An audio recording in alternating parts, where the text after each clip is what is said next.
कर दिखाओ कुछ ऐसा कि दुनिया करना चाहे आपके जैसा। हेलो दोस्तों, नमस्ते। चलिए कहानी को शुरू करते हैं। यह कहानी है एक गरीब पिता और उसकी बेटी की।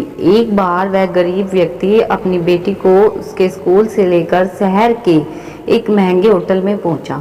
उस व्यक्ति ने फटे पुराने कपड़े पहने हुए थे और उसकी बेटी स्कूल की ड्रेस पहनी हुई थी। जब दोनों होटल के अंदर पहुंचे तो वेटर पूछा, सर आप क्या खाना पसंद करेंगे? आप अपना ऑर्डर बता दीजिए।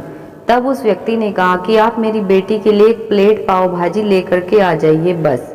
वेटर ने कहा, सर आप कुछ नहीं लेंगे, आपके लिए भी कुछ लेकर आऊं? तो गरीब व्यक्ति ने कहा, मेरे लिए कुछ नहीं, आज मेरी बेटी के लिए पार्टी है। मैंने इससे वादा किया था कि अगर तुम इस जिले में 10वीं क्लास में टॉप करोगी तो तुम्हें मैं सबसे महंगे होटल में पार्टी दूंगा। तो आप सिर्फ बच्चे के लिए पाव भाजी ले आइए। वेटर ये बात सुनते ही दौड़कर अपने मालिक के पास गया और बोला कि सर आपसे एक छोटी सी रिक्वेस्ट है कि आप मेरी सैलरी से पैसे काट लेना, लेकिन आज मैं चाहता हूँ कि उस बच्ची के साथ उसके पिता को भी एक प्लेट पाव भाजी खिलाया जाए, क्योंकि उस बच्ची ने पूरे जिले में 10वीं क्लास में टॉप किया है। वह गरीब पिता है, ज़्यादा पैसे नहीं होंगे, इसलिए कह रहा है सिर्फ बच्ची के लिए ले आओ। होटल के मालिक ने जब यह बात सुनी तो मुस्कुराते हुए बोला, तुम उसके पिता के लिए भी पाव भाजी लेकर जाओ, उसके लिए भी लेकर जाओ, पैसे मत लेना, 4-5 पाव भाजी पैक करवा ले जाओ और 2-3 किलो मिठाई भी लेकर जाओ और उनसे कहना कि ये पार्टी होटल की तरफ से है, आप ये मिठाई ले जाइए और जश्न मनाइए।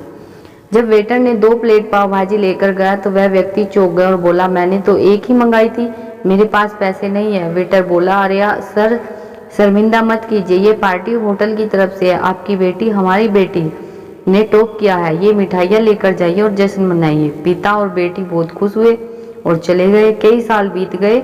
उस गरीब पिता की लड़की अब यूपीएससी की तैयारी करके कलेक्टर बन चुकी थी और इत्तेफाक से उसी शहर में उसकी पोस्टिंग हुई थी। उस लड़की ने उस होटल में सूचना पहुंचा दी कि मैं उस होटल में लंच करने के लिए आ रही हूँ।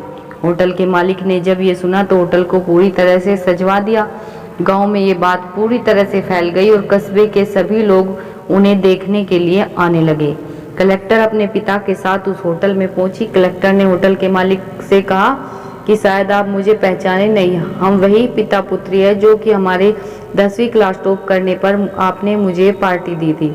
हम वही पिता पुत्री है, आज फिर से आए हैं और आज पार्टी हम देंगे आपको, आपके पूरे स्टाफ को और पूरे गांव को, क्योंकि आपने गरीबी का सम्मान किया है। आपने उस दिन जो पार्टी दी थी मुझे बताया कि मुझे कितनी और ऊंचाई तक पहुंचना है, कितनी और बड़ी मंजिल को छूना है। आपने एक नई प्रेरणा दी थी और आज मैं उसी प्रेरणा का एहसान चुकाने के लिए आई हूँ।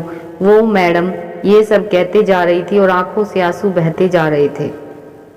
यह कहानी हमें सिखाती है कि कभी भी किसी गरीब का मजाक मत उड़ाना, हो सके तो उसकी मदद करना और अगर मदद न कर सको तो उसका मजाक मत उड़ाना, क्योंकि वो सब देख रहा है। बनना है तो उसकी नज़र में अच्छा बनिए, जहाँ भी रहिए कर दिखाइए कुछ ऐसा कि दुनिया करना चाहे आपके जैसा।